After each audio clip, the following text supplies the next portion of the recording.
और 5 देव रक्षा करें, ब्रह्मा विष्णु महेश, पर मुसलमानों की कौन करेगा, ईसाइयों की कौन करेगा। ये 5 देवता है असली, जो चाहे कोई भी धर्म का हो, कोई भी समाज हो, सबकी रक्षा करने वाले 5 देवता है। और ये 5 देवता का कभी जन्म नहीं होता, कभी मरण नहीं होता। इसलिए देखा ही किसी ने मरते हुए जल देवता को, वायु देवता को नहीं देखा, क्योंकि ये मरते ही नहीं है, क्योंकि इनका जन्म नहीं हुआ तो मरेंगे कैसे। जिसका जन्म होता है वही मरता है। जैसे मेरा जन्म हुआ तो मैं मरूंगा, आपका जन्म हुआ तो आप मरोगे, मरेंगे कि नहीं मरेंगे। और जब जन्म ही नहीं लिया है जिसने, तो वो मरेगा कैसे। तो ये देवता जन्म नहीं लेते, 5 देवता, ये प्रकट होते हैं। कैसे होते हैं, प्रकट होते हैं। अग्निदेव प्रकट होता है, वायुदेव प्रकट होता है, जल देवता प्रकट होता है, धरती भी प्रकट होती है। तो अग्नि देवता को कौन प्रकट कर सकता है, जरा एक बार हाथ उठा के बताएं, मुझे भी तो पता चले कि अग्निदेव को कौन प्रकट कर सकता है। कोई नहीं कर सकते, मरकाम जी बस कर सकते हैं। ताली बजाओ भाई हमारे मरकाम जी के लिए। इधर मात्र शक्तियां, अग्निदेव को कौन प्रकट कर सकती, हाथ उठाना जरा। कोई नहीं कर सकती। मरकाम जी ये जब खाना बनाती होंगी तो मरकाम जी अग्नि प्रकट करने आता होगा आपके घर में, फिर अग्नि कहां से लाती होगा। यही कमजोरी है, क्योंकि दूसरे लोगों ने ऐसी ऐसी बात, ऐसे ऐसे प्रवचन बता बता के हमारे लोगों के दिमाग में गोबर भर दिया।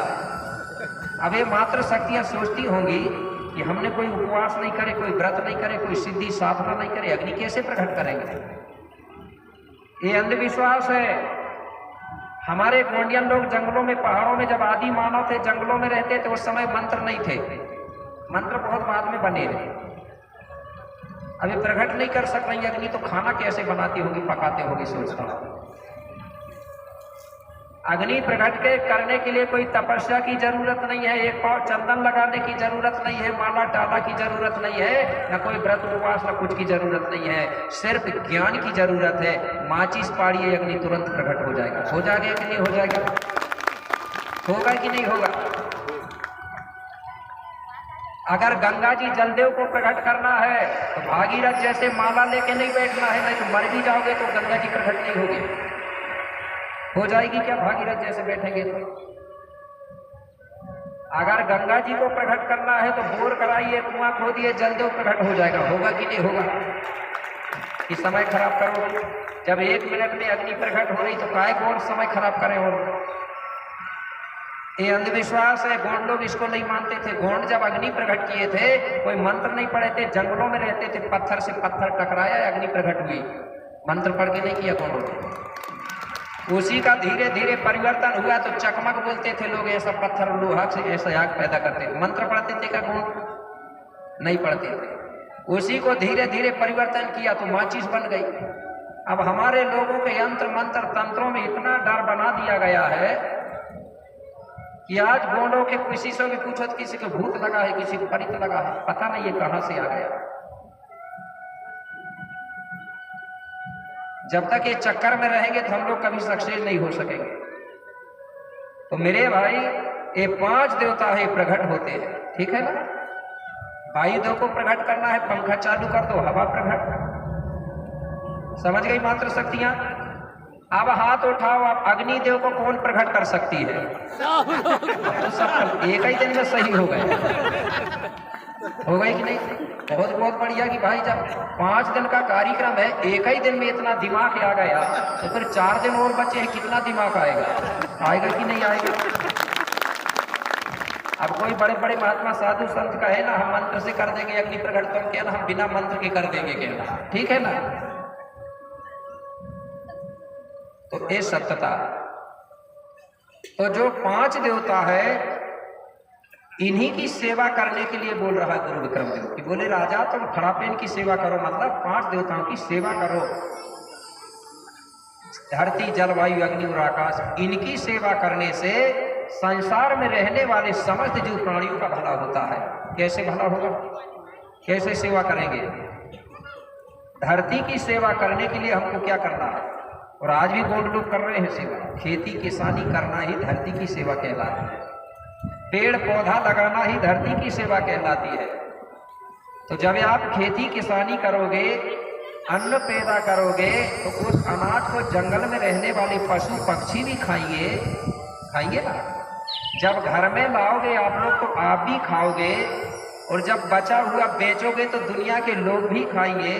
तो सबका भला हो रहा है कि नहीं हो रहा? हो रहा है कि नहीं हो रहा? आप लोग जल की सेवा कैसे करेंगे? कुआं बनाओगे, बोर कराओगे, तो उस पानी को तुम भी पियोगे, जीव जंतु दूसरे भी पिएंगे कि नहीं पिएंगे? पेड़ लगाओगे आप, उस पेड़ को लगाओगे तो उसके फल क्या लगाने वाला अकेला खाएगा? दूसरे भी खाएंगे। उस पेड़ से जो ऑक्सीजन निकलेगा तो जिसने लगाया उसको भी मिलेगा, और जिसने नहीं लगाया उसको भी मिलेगा। तो सबका भला होगा कि नहीं होगा? इसलिए तो गोंड लोग आज जल जंगल जमीन की लड़ाई लड़ते हैं कि नहीं लड़ते? क्यों लड़ते हैं? क्योंकि वो जानते हैं अगर जल जंगल जमीन अगर सही रहेगा तो बीमारी भी कम होगी और सब लोग स्वस्थ रहेंगे। लेकिन ठेका सिर्फ गोंडों का है, जबकि सबको मिलकर करना चाहिए ये बात। तो इस प्रकार से हमको क्या करना है? गुरु विक्रम देव कहने लगे प्रकृति की सेवा करना है। जल की सेवा करो, धरती की सेवा करो, वायु की सेवा करो, जिससे बोले राजा तुम्हारा तो भला होगा ही होगा, लेकिन संसार में रहने वाले सबका भला होगा। बोले ठीक है गुरुदेव, हम तो बोले सुबह से लेके आज ही शाम तक सेवा कर रहे हैं और आगे भी करते रहेंगे। गुरुदेव कृपा करके एक और बता दो उपाय। बोले कौन सा?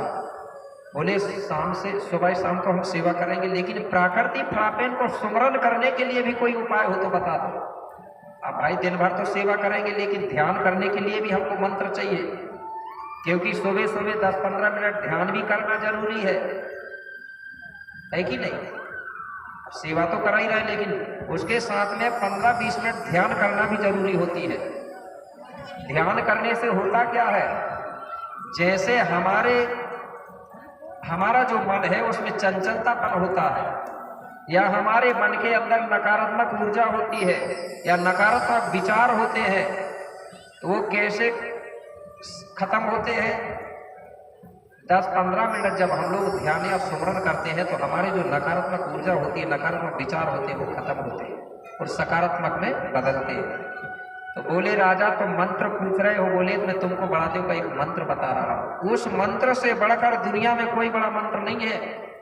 उस मंत्र में पूरी प्रकृति समाई हुई है। तो बोले कौन सा गुरुदेव? बोले राजा सुनो, तो कौन सा मंत्र बताए?